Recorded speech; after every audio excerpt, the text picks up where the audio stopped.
just being in this space, people try to make me feel like, okay, you don't belong here. The black people that I did see were the ones who didn't want me in the room, who was like, oh no, sorry, this is not a space for you. I think the one thing that freed me up and allowed me to move different within the space is that I'm not that unique. Another big way to make money as well. Don't know if you know about TikTok lives. If you go on the weekly rankings, you can make big money. There's just a lot of ways to make money online. It's just, you have to find what your niche is. That would be my little tech tip. Shoot your shot, go onto LinkedIn, write the company and the name of the job of the person in the company. Then go onto Twitter, put their name, and then just... Really quickly, I'm going to mix it up. I'm going to start with you, Peach. What would be one piece of advice that you'd have to give yourself? If you could speak to yourself in 5 years ago, what one piece of advice would you give yourself gaming-wise? Make friends online earlier, man. Link up with them earlier, do everything earlier, because I feel like my life has just been so much better for it. All right, I like that. Joey? Don't listen to when people tell you what you should be doing. Listen to the voice in your head, because that person knows you the best. You know what I'm saying? Like, don't question yourself. You know you. Sit. Nenny? Shoot your shot. Don't be scared. Listen, okay, I'm going to give you some tea real quick, yeah? If you're looking for brand deals and stuff and your own brand or you're trying to start something. I always, and I think I got some of this from you back in the day, but I'm going to pay it forward. But basically, yeah, let's say you want to work with EA, yeah? Go onto LinkedIn and write PR, communications officer, just the buzzwords. Type all of that with EA onto LinkedIn. You'll see a bunch of people come up. I don't know about you, I don't pay for LinkedIn, man. I ain't doing all that. So I can't message them because, yeah, I got the free account. You know what I mean? But you pre the names. You're like, okay, Bob Dylan, whoever you are. You take the man's name. You go onto Twitter because a lot of people in gaming are actually really active on Twitter. But you're not going to find them just by writing EA on Twitter. Like, you're going to get a bunch of fans that love The Sims and other stuff on there. So what you need to do, write the name, put it on Twitter, and then they'll come up. And more time in their bio, they'll say, like, communications officer or PR lead for EA. And then more time on their thing, on their timeline, they'll actually say, oh, yeah, I'm looking for content creators, micro and macro. It doesn't matter who you are. If you have a passion for gaming, if you want to get a free code from us, just make sure that you email me or you DM me. And listen, shoot your shot. Don't feel like, oh, do you know what? I got 20 followers on Twitch. Nobody's going to care. Listen, you might have 20 followers on Twitch, but those 20 followers are engaged. Every time you go online, they are there, they are loyal, they are watching. So, yeah, that would be my little tech tip. Shoot your shot. Go onto LinkedIn, write the company and the name of the job of the person in the company. Then go onto Twitter, put their name, and then just shoot your shot in the DMs. And let me just continue from that, sorry. Because remember, like, we're humans. We don't know what we're looking for sometimes. Like, just because you got a big following and you feel like you should be known doesn't mean that person knows you. At one stage in life, we never knew who Michael Jackson was, even though he was super famous. You get what I'm trying to say? So, same way as Nenny's saying, like, you have to make yourself seen. You have to find that person and say, look, this is what I'm doing. This is what I've done. I feel like we can collaborate together and make like great stuff together. You get what I'm saying? And that person there can become a fan of you. They understand exactly what you're doing and they will understand how to work with you. Sick. Joe, I know you need to disappear. So can we just get a huge round of applause for Joey from Joey's Funhouse? Thank you. Smurfing, go, man. Yeah, so mine would be to be more consistent and literally to start streaming. Because right now the streaming world's blowing up and just getting bigger as the day goes on. So start streaming and be more consistent. And then just streaming for any parents who are super unaware. There's different platforms. There's YouTube, there's Twitch, there's TikTok, and it's literally live playing the game and interaction and stuff like that. All right, I've got one other question for all of you. And this is really kind of an important question, is enough parents are going to want to know, how are you making money in this thing? I don't want to know how much money you have in your own bank, but how are you personally making money? I'll start myself. I'll expose myself first before you start giving out your own business. So I've been a gaming content creator and video game presenter for the past 7 years. Since the pandemic, I've stopped working on other people's platforms and only making content for my own platform. So whether it be my own YouTube, TikTok, Instagram, whatever. And I don't have a huge following, but I got a bad boy set of skill sets. You see me? And I work with different brands who pay me, who want to work with an engaging audience. So recently I just did a campaign with TikTok. I just recently did a campaign with TalkTalk. I did a campaign with Disney, Samsung, like huge brands in the last 6 months. And if you are really great at what you can do, like there's so many people you can work with. I've probably made more money in the 7 years that I worked in gaming than the 12 years I did music, because I've been able to understand this space and really understand my brand. So that's how I'm able to work. So it's not just about having huge numbers or just having an incredible following, just having people that are really dedicated and love your stuff. And then let's start with you. I mean, how honest are we being? Let's be super honest. I'll be real. Anime and Chill has been going for 3 years.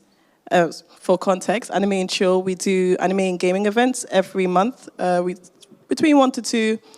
Recently sold out Box Park, 850 nerds. And in that context, for example, a lot of brands now, it's only just now in the 3rd year that a lot of people are reaching out to us and they're like, oh, okay, we see what you're doing. We like that it's like people of color, people that we can't typically reach on our own. We'll give you a fixed fee. You will go off, do the event, take your commission and keep it moving. So I'm doing more of that now. That's what I did with Box Park. But more time, Anime and Chill is kind of his own business. So I guess I make money that way. People buy tickets for my events and we put a lot of it back into the next event, but we do pocket some and we give the rest to charity. So it's kind of like its own business. I can't really say, I'm not a content creator per se anymore, so I can't say what it is, how to make money. I'm going to leave that for Peach and Smurfing Tag. But I guess having your own brand, I always say to people, if you're passionate about something and you believe that it can be a business, it doesn't matter what it is. For me, it was anime, it was gaming. I used to go to Comic-Con, nobody looked like me, nobody cared about me in the room. So I created my own space, and now I'm making money from it. I've quit full-time, like I'm not a full-time engineer anymore. I do Anime and Chill full-time, and that's able to sustain me and my family and do what I need to do. Hey, let's get a round of applause for that. Just have the passion, just start in it. That's what I tell people. Super Thank proud you. of you. Peach. So, hi everyone. I have been doing content creation for, I'd say, 2 years now, so I'm still very early, very new to the game. I'm not new to this, I'm still new to this. However, I had the honor and the pleasure of signing to Nay Saga last year, which is an award-winning entertainment, gaming, everything company, actually. They also liaise with brands who get them to do just activations for content creators in the space. And through Nay Saga, I've been able to do a lot of good paid activations. So the most recent one, I hosted a Street Fighter 6 tournament at the new EE. Lord, not me forgetting the name now. Westfields. Yeah, that thing. Westfield White City. Yes. They have a new store there. It's really cute, actually. I definitely. Right, don't worry, I got you. Checking out space. Thank you. But what I will say is that activations are not the only way of making money. You can make money through streaming. You can make money through platforms like YouTube, which is normally through like ads and AdSense. But that's the big money is in those paid activations. However, in order to get those paid activations, one needs to have a portfolio. And that's where you would stream, you would post to various social media outlets.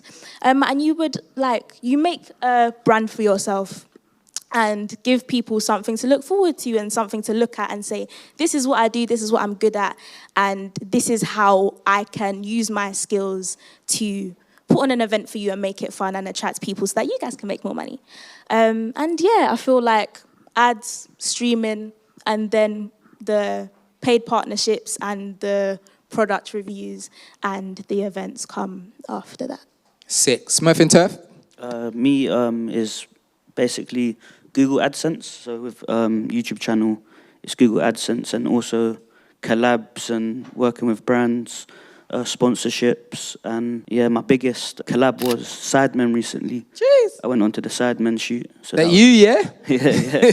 So, and also it's important to check your emails, check your DMs and all of that, because now sometimes you'll miss them as well. Check your spam. Yeah, I spam swear, as well. every fortnight, check your spam. Bare brands go in your spam for some reason. Also, another big way to make money as well.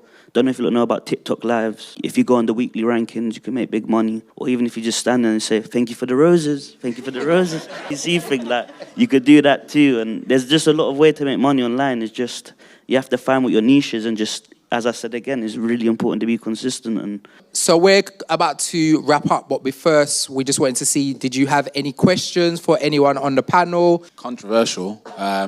from a blockchain perspective, what are your thoughts on blockchain gaming? So I personally haven't played any blockchain in gaming. I've had brands that have reached out to me that their approach towards me has made me not feel comfortable enough to do any of these activations. So it's not necessarily the blockchain game itself that I'll be like, nope, I'm not getting invested in that. It's the brands who have been representing them. The approach to me has been trash. They email me and don't even say my name. They're like, they're YouTuber. No, fam. Like, my name's in my email. Like, it's not that hard. If you can't even get my name from the email and you're calling me their YouTuber, we're not doing no business. Unless at the end you're like, we got 1 million for you. Then the conversation might change, don't it? But yeah, I think from my point of view, the approach that I've had from those brands hasn't been very good. Had one more question? If there was to everyone on the panel, 2 things that you would say that separated you when you were approaching building your brands online, what would you say they are? Just 2 short form things that you think that separate you from the crowd. I'd say being myself and the confidence of being yourself, and also doing things different. So if you see someone doing something and there's a trend, take that trend and make it your own. Like, change it a bit, tweak it a bit, and just make it more engaging for your audience. Sick. Peach? I'm going to say something controversial, and it's that I think the one thing that freed it up and allowed me to move different within the space is that I'm not that unique. Like, I'm not super original, I'm not super anything, and I feel like, I mean, guys, I'm trying to make a point. But in just doing what I like to do and doing it well and being passionate about it and connecting with other people who also do it, and just, like you said, being yourself and just doing and keep putting it out and keep showing up and just keep being in all of the, like, being in the right places all the time, not just when there's a big activation or there's something that you want to do. And networking, not just vertically, but also horizontally. Find out who's also doing what you're doing and build together. Like, it's one thing for you to sit down and critique your own content. It's another thing to have 5 people who are doing the same thing as you and that can see it from 5 different perspectives come and say, I like this, do this better. Like, that's 5 other good eyes that are looking at what you're doing and saying, hey, keep doing it, just do it a bit better. So yeah, man, talk to people. Like, they'll help you out. I really love that. That was a great answer. And Nenny, talk to me. Okay. I think for me, it's the stuff that people try to make me feel the most insecure about that I've kind of changed into my superpower. So I've got ADHD. I'm a woman to start with. I'm a black woman, dark-skinned black woman as well. And I think just being in this space, people try to make me feel like, okay, you don't belong here. And the minute I kind of switched and said, I don't really care what people say about me. I don't really care what your opinion is. I'm going to do this because I like to do this. I'm going to be in this space because I believe I should be here. That's when everything changed. I just didn't care anymore. I put out the content. If you don't like it, you don't like it. I keep it moving. I'll do something else tomorrow. Do you know what I mean? But if I liked it, and my friends, like what you said horizontally, like if the people around me gave me feedback, and I trust these people, and they're like, yeah, no, your content's good. That's all I need, you know? And even if they still didn't say that, I would still put it out if I believed in it. So, yeah, I kind of flipped it. I was like, do you know what? You think that I can't do this because I have this or I look like this. Watch, I'm going to do it. So that kind of propelled me and helped me, like, really have that tenacity to do what I needed to. Sick. I'll say for me, when I started, I like to watch a lot of the big media outlets, so the IGNs and stuff like that. And I just saw no one else that was black. I didn't see no black people in the gaming spaces that I watch. And I'm a black man, and all of my brethren play video games. We all put money in this industry, and then the black people that I did see were the ones who didn't want me in the room, who was like, oh, no, sorry, this is not a space for you. And I'm like, this space is for any of them, for anyone. So I can work with any brand. I talk a lot of slang. I talk with my hands. I do all of that. But yeah, it was just being honestly me. And as you already know, my G, I'm a chatterbox. I can talk for Britain. And what I always do is wherever I have a weakness, I make sure I lean on my strength. So, for example, I'm way better at talking than I am at emails. So I will send an email to get a Zoom conversation. If I get you on a Zoom call, I can chat you into you understanding my idea. If I send you an email, you might be like, no, that idea sounds dead. But see, if I talk to you on Zoom, you're going to come off like, yeah, that thing sounds like it's popping.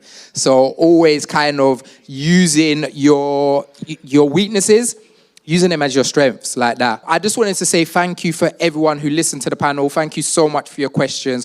I need a huge round of applause for my incredible panelists.